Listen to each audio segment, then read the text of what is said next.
안녕하십니까. 오늘 또 날씨가 굉장히 더웠습니다. 그래서 은박지를 지금 깔 시기는 아니죠. 그러니까 3주 정도 남겨놔두고 은박지를 까는 게 좋겠습니다. 그래서 오늘 만약에 은박지를 깔았다고 하면은 사과가 좀 많이 일소 피해를 보지 않았나 이렇게 생각합니다. 예, 오늘은 이제 착색에 관해서 과일이 큰 것이 많이 달렸어요.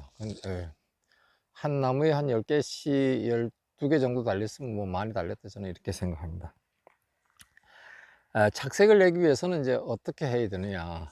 우선 착색이 나려면 햇볕, 적외선 빛을 받아야 된다. 빛을 받아야 되고, 그 다음에는 그 온도, 온도가 이제 적정해야 되죠. 햇볕은 났는데 온도가 굉장히 낮다든가, 이렇게 하면은 안 되죠. 그래서 20도에서 30도 사이 탄소 동화 작용을 잘하게 됩니다. 그래서 잎에서 광합성 작용을 통해서 과일로 탄수화물들이 이제 전달되게 되겠습니다. 그럼 이제 온도는 또 이 비대 온도는 그럼 몇 도냐? 비대는 그 20도에서 25도입니다. 20도에서 25도가 되면은 그 시기에 그 온도에 9월, 10월 요 달에 20에서 25도가 되면은 가장 과일이 많이 비대된다. 9월 달하고 10월 달에 비대기입니다. 후비기 비대기고 그 온도는 20도에서 25도. 이것이 아주 적정한 온도다. 과일이 커가는데 가장 좋은 온도다. 이렇게 말할 수 있습니다. 그 다음에 이제 과일에 이제 당이 있어야 돼요. 당. 이것이 색깔이 나려면 당이 있어야 된다. 당이 있으려면 어떻게 됩니까? 잎이 좋아야죠. 잎에서 광합성 작용을 통해서 당분을 만들어서 이 과일로 가겠죠. 뭐 솔비톨도 있죠. 솔비톨. 꿀, 사과, 꿀이 이렇게 가고 또 안토시아닌을 또 만들어서 색소, 색깔을 또 이렇게 하고 이렇습니다. 그래서 잎이 떨어지지 말도록 해야 됩니다. 그래서 잎이 떨어진다는 것은 뭡니까? 갈색 무늬병이라든가 전무늬병 이런 병들에 의해서 잎이 떨어지게 되죠. 그러나 그런 병들이 전염이 안 됐을 때 잎이 건전할 때 사과의 색깔도 잘 난다. 이렇게 보시면 돼요. 일단 뭐 사과가 이제 붉게 되려면 햇볕, 태양광선이 직접 줘야 됩니다. 직접. 태양광선이 직접 줘야 돼. 그 직접 쪼이는 것이 부족하니까 은박지를 깔고 반사빛을 또 쏘이게 되는 것이죠. 이렇게 해서 또 색색을 내는 경우가 있고, 이거 외에도 우리가 착색을 내려면 겨울에 전정으로 해서 햇볕이 잘 들어가끔 전정을 해야 된다. 전정을 하지 않고 이렇게 뭐 이렇게 같이 붙어 있다든가 이렇게 되면은 이 나무는 햇빛이 제대로 안 들어가니까 색상이 안 납니다. 그래서 저 같은 경우에 이제 이것을 이렇게 끌어올려 주는 거죠. 끌어올려 줘야 됩니다. 이렇게 전정하든지 유인하든지 이런 방법을 해야 되고, 그 다음에 이제 시비를 하는 게 비료를 주잖아요. 우리가 봄에 미량원소도 주고 일반적인 비료를 요소도 주고 뭐 그 외에도 뭐 다른 거 줍니다만은, 우리가 비료를 주실 때 비료에 보면은 이제 속효성이라고 이렇게 써 있는 비료가 있고 완효성이라고 이렇게 써 있어요. 속효성은 빨리 흡수가 되고 나서 시간이 지나면 빨리 용탈되고 더 이상 먹을 수 없게끔 되어 있는 것이고, 완효성은 얼마나 천천히 녹아서 흙에 들어가서 나무에게 천천히 흡수를 시키느냐, 그것이 만들어진 것이 이제 완효성입니다. 그러니까 완효성은 상당한 기간 동안에 흡수할 수 있는, 그렇게 만들어진 것이 이제 완효성입니다. 그렇기 때문에 그런 시비를 할 때 우리가 특히 그 홍로 같은 거는 이제 완효성 쓰면 안 돼요. 빨리 빨개져야 되기 때문에. 그러나 저거 같은 경우는 이 완효성을 써도 후지 같은 경우에는 뭐 밑거름 있죠. 밑거름 같은 거 그 전에 11월 달에 준다든가 또 아주 이른 봄에 준다든가 그러면은 뭐 오래 간다 할지라도 큰 영향을 끼치지 않겠느냐 이렇게 생각합니다. 그러나 저는 이제 그렇게 하지 않고 그냥 속효성 비료를 꼭 시간을 둬서 주고 있다 이렇게 말씀을 드리겠습니다. 유인한다든가 또 적은 온도가 뭐 20도에서 30도 뭐 20도에서 25도 이런 온도가 잘 맞춰져야지 20도에서 30도까지 이렇게 해야지 색색이 잘 난다 그랬어요. 20에서 25도는 비대가 잘 나는 온도입니다. 그렇게 해서 해주면 그 환경적인 영향으로 우리가 착색이 잘 날 수 있다. 이렇게 말씀드립니다. 그 다음에 이 착색이 나는 것은 과일이 달리고 나서 60일 또는 90일 이 사이에 색깔이 나요. 우리가 그 사이에 색깔이 나서 색깔이 계속 이제 진행되는 거죠. 진행되다가 비가 많이 오면 질소를 또 흡수를 하잖아요. 그러면 색깔이 멈추거나 또 다시 푸른색으로 변하거나 이런 경우가 있어요. 우리가 홍로 같은 경우에 그랬어요. 금년도 비가 아주 많이 오니까 빨개지다가 이제 뭐 3일 있으면 뭐 완전히 빨개지겠다 했는데 또 다시 푸래지고 원위치가 되고 이런 경우가 있습니다. 이럴 경우에는 제1 인산가리를 연면 시비를 해줘서 질소 흡수를 가리는 질소가 기량작용을 합니다.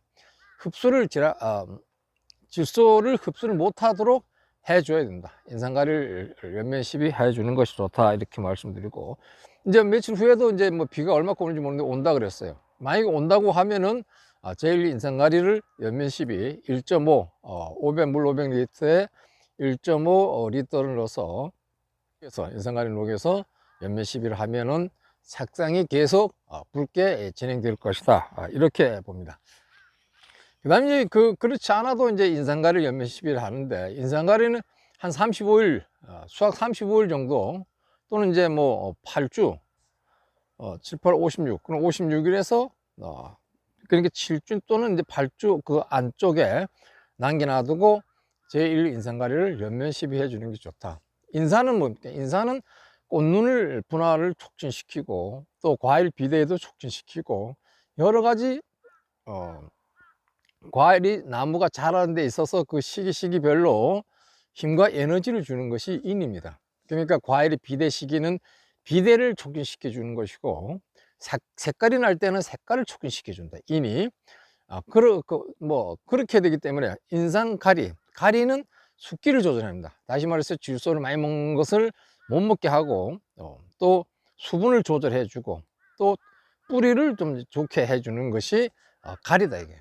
가리고 또한 그 가리는 과일을 견고하게 튼튼하게 자라게 합니다. 질소는 막 자라가지만은 이것은 이제 견고하게 자라 단단하게 과즙이 만들어지게끔 하는 것이 가리입니다. 그리고 색색도 잘 내게 해주는 것이 이제 가리다. 다시 말해서 가리는 질소를 못 먹게 하니까 착색이 잘 난다 이렇게 보면 되겠습니다. 그 다음에 이제 칼슘을 쳐줘요. 칼슘 저는 지난번에 며칠 전에 쳤어요. 칼슘도 역시 수확 40일 전부터 시작해서 칼슘을 두세 번 쳐준답니다. 저는 이제 한번 6월 말에서 7월 초에 한번 쳤고 지금 지난번에 또 한번 쳤고 한 번 더 칠까 말까 하는 중입니다. 그리고 고지되기 때문에 칼슘은 고두병이죠. 고두병을 예방하고 열과를 방지하고 분지라 퍼석한 것을 없애는 것.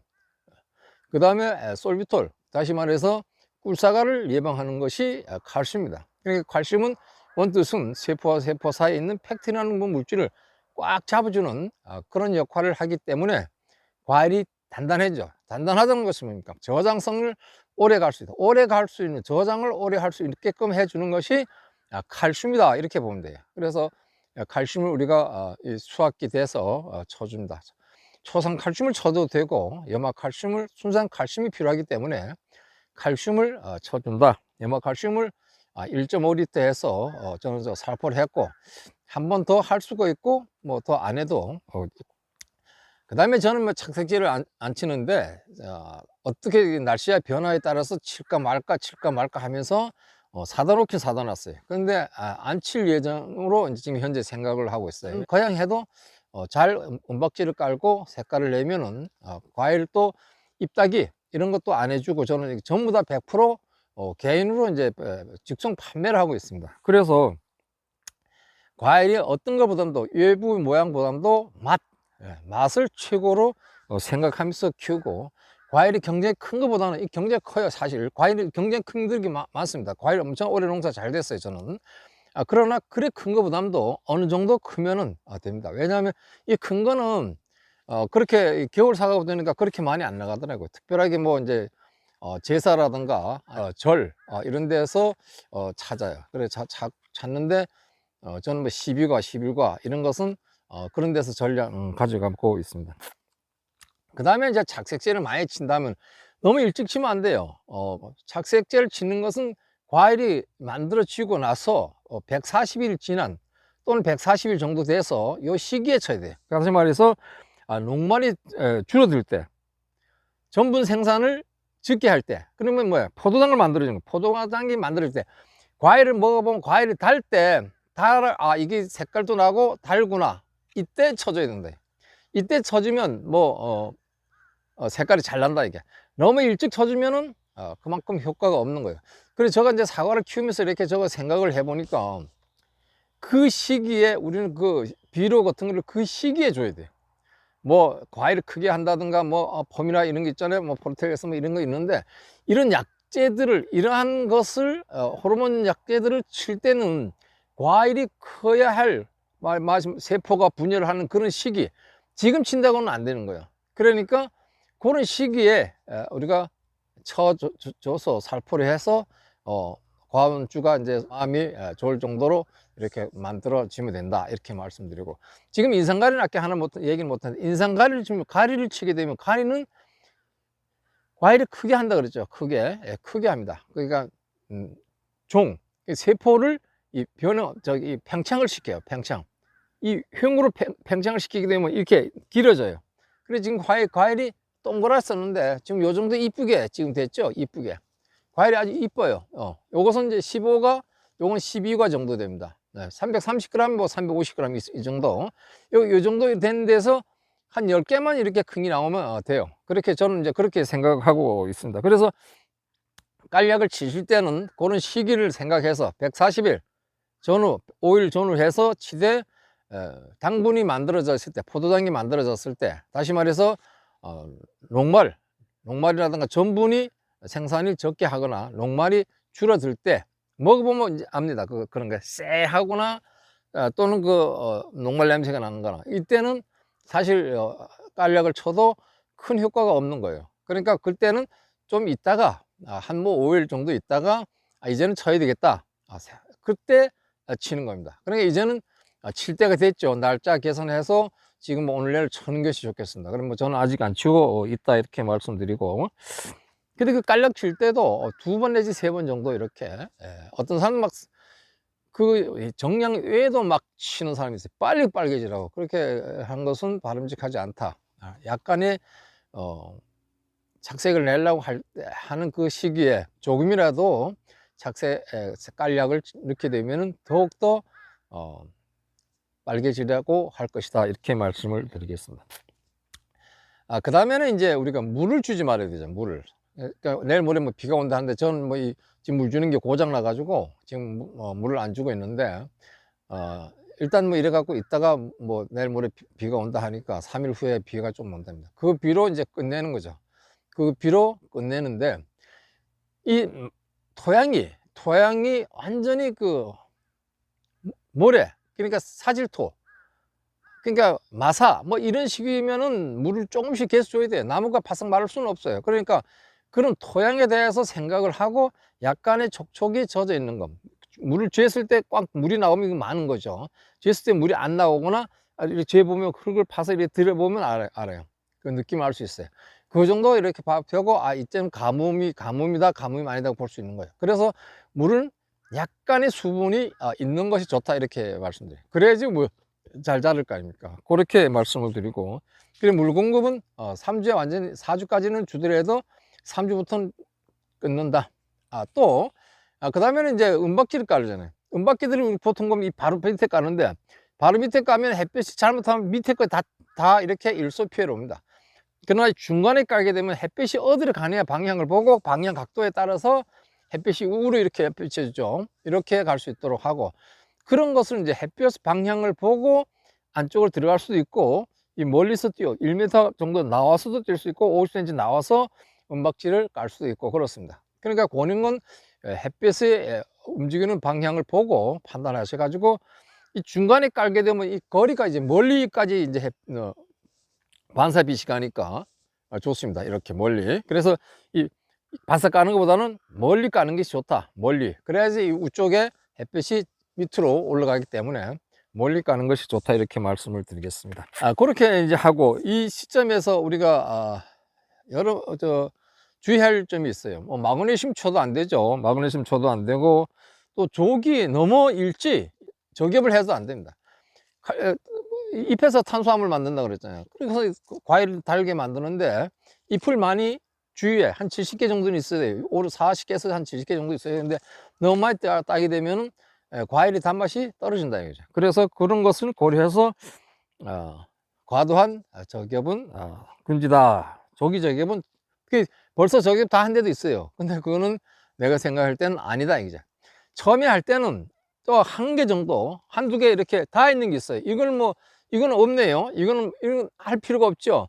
이것도 다 있는 게 없습니다. 이것도 할 필요 없어요. 자, 요쪽에 뒤에 이렇게 하면 좀 이렇게 하면 하나 다 있는 것 같아요. 요 하나 정도 뜨내는 거예요. 처음에 할 때는 그렇게 하면 돼요. 그 다음에 보고 햇빛이 전혀 은박지를 깐 후에 판단을 해보고 햇빛이 전혀 안 들어간다 이러면 돌려놓거나 아니면은 뭐 조금 더 뜯을 수가 있어요. 잎이 가려서 이 반사빛이 못 갈 경우에 그 밑에 것도 떼줄 수 있다 이렇게 말씀드리고, 그 다음에 이때는 그 아미노산 치면 안 돼요. 아미노산은 뭐 봄에 치는데, 봄에 뭐 냉해 예방 뭐 이런 거 위해서 이제 아미노산 치는데, 이거 아미노산도 사실 색깔 내는 데는 아미노산 치면 안 된다. 또 이 치면 된다는 이제 강사님들도 있고 선생님도 있고 이래요. 맛을 더 내기 위해서 한다는, 맛은 우리가 황산가리 황을 치면은 돼요. 저는 이제 이 토양에다가 황산가리를 토양에 시비를 했어요 지난번에. 그리고 물론 이제 6월 말이나 7월 초에 이제 황산가리를 하죠. 그 이후에도 제가 이제 9월 초에 했어요. 그래서 쌍록을 내 보니까 비가 지난번에 많이 왔잖아요. 쌍록이기 때문에 뿌리에 잘 들어갔을 것이다. 그 뿌리로 흡수를 해서 와서 과일이 당도도 있고 향, 맛 그런 것이 많이 날 수 있도록 했다 이렇게 하고 있다 이렇게 말씀드리고, 그리고 이제 칼슘을 칠해야 했는데 칼슘도 칼슘 여러 종류잖아요. 염화칼슘 칠해야 하는데 뭐 질산 칼슘 쳤다 이러면 질산칼슘은 질산의 목적이에요. 그러니까 질산은 뭡니까? 잘 자라게 하는 거잖아요. 잘 자라게 하면은 과일이 커질 수는 있겠지만은 색상이 안 날 수가 있어요. 그러니까 이런 것을 잘못 판단해서 잘못 살포하거나 잘못 뭐 토양 시비하거나 이렇게 하면은 안 된다 이렇게 생각을 하는, 그 빛하고 온도, 당 이런 것이 3대 이런 발휘를 할 수 있는 조건을 갖춰져야만이 과일이 색깔이 난다 이렇게 하고, 깔약을 칠수 때는 140일 전후해서 5일 전후해서 전분이나 당분이 적어질 때 감소하고 포도당이 많이 만들어지는 그 시점에서 우리는 이제 깔약을 쳐준다. 근데 깔약을 그렇게 뭐 2배, 3배 막 치는 것이 좋지는 않습니다. 깔약을 치실 때도 우리가 호르몬제로 만들어져 있는 깔약은 사용하면은 과일이 퍼석해지거나 과경이 마를 수 있어요. 과경 말라 가지고 또 나중에 이게 장기 보관할 때 수분이 빨리 속히 날아가서 결국은 과일이 단단함이 없어지는 거예요. 그러면 결국 안 좋습니다. 그래서 저 같은 경우에는 이 개인 직송으로 하기 때문에 맛을 중시하는 맛이 있으면은 이렇게 고객님들을 보면은 딱 처음에 한 5kg 정도로 이렇게 맛이 있는지 없는지, 그리고 이제 과일이 맛이 있었다 하면은 그 다음에 이제 5kg씩 막 6, 7박씩 이렇게 해요. 그래 한 달에 저는 이렇게 1000평입니다. 1000평. 그래서 금세 작년에는 뭐 한 달 만에 싹 판매가 됐어요. 올해는 이제 홍로가 고지되다 보니까 또 추석이 또 빠르다 보니까 착색은 보통 130일이 지나야 됩니다. 그런데 130일이 중생종은 130일이 지나야 되는데 130일도 안 된 상황이고 이러다 보니까 색깔을 못 냈어요. 그래서 그 중에서 이제 좀 미리 조금 빨개진 거는 이제 좀 팔고, 그 나머지는 추석이 지나고, 또 추석이 지나고 나니까 비가 와요. 비가 올 때 또 수확하면 안 됩니다. 비가 올 때 수확해서 선별기를 돌리게 되면 과일이 약간만 닿아도 거기가 탁 부딪히면 거기에 갈변이 생겨요. 그러니까 퍼석해지 망가진다. 과일이 망가져요. 그래서 비가 없을 때 바싹 말랐을 때 따야지 좀 부딪혀도 별 문제가 없어요, 과일을. 그래서 했는데 제가 좀 남긴 남았습니다. 남았는데 나무 5년차입니다 5년차 나무인데 10만원씩 이렇게 전부 10만원 정도씩 수익이 이제 났어요. 수익이 났는데 아직도 팔 것이 많이 있습니다. 그러면 이제 그것은 뭐 이제 뭡니까? 폭탄 세일. 요새 폭탄 세일을 하고 있습니다. 폭탄 세일. 전화 주시면 이제 폭탄 세일에 홍로가 그렇다 맛이 없는 것은 아닙니다. 그런데 홍로도 과거보다는 작년보다는 햇볕 뭐 비가 뭡니까 그 태풍 또 흰난로가 뭐 왔댔죠. 그 이후에도 계속 수확할 때 비가 많이 왔어요. 근데 계속 땅속에서 있는 질소가 과일로 흡수가 됐고 이러다 보니까 아무리 생각해도 내가 생각하는 그 맛이 아니에요. 그래서 지금 홍로를 남아있는 홍로를 가지고 지금 저장고에 들어갔어요. 저장고에 들어가서 한번 숙성을 한번 잘 시켜보자. 온도는 0도에서 3도를 맞추고 수분을 충분히 넣어줘야 됩니다. 수분 그렇게 해서 그렇게 하지 않으면 과일이 홍로 같은 경우는 시간이 지나면은 몸 스스로 자기가 살기 위해서 미끌미끌한 거 그걸 몸속 바깥으로 내보냅니다. 내보내게 되면은 우리가 그걸 만지고 이게 뭐 약인 줄 알고 이제 막 사람들이 그걸 씻기도 하고 막 이렇게 합니다. 근데 그거는 이미 수확 후에 상당한 시간이 지났다 이렇게 보면 됩니다. 그래서 오래도록 보관을 좀 하기 위해서는 우리가 과수를 할 때 조금 일찍 따면은 그런 경우가 없죠. 완전히 익은 걸 따서 일주일만 있으면은 그런 변화가 옵니다. 그러니까 뭐 내일 뭐 3일 후에 딸 거 지금 따서 숙성을 시키면은 이제 그런 것이 더 오래 후에 나타나는 것이죠. 오늘은 착색 내는 거에 대해서 말씀드렸습니다. 구독 좀 해주시면 감사하겠습니다. 구독자 감사합니다.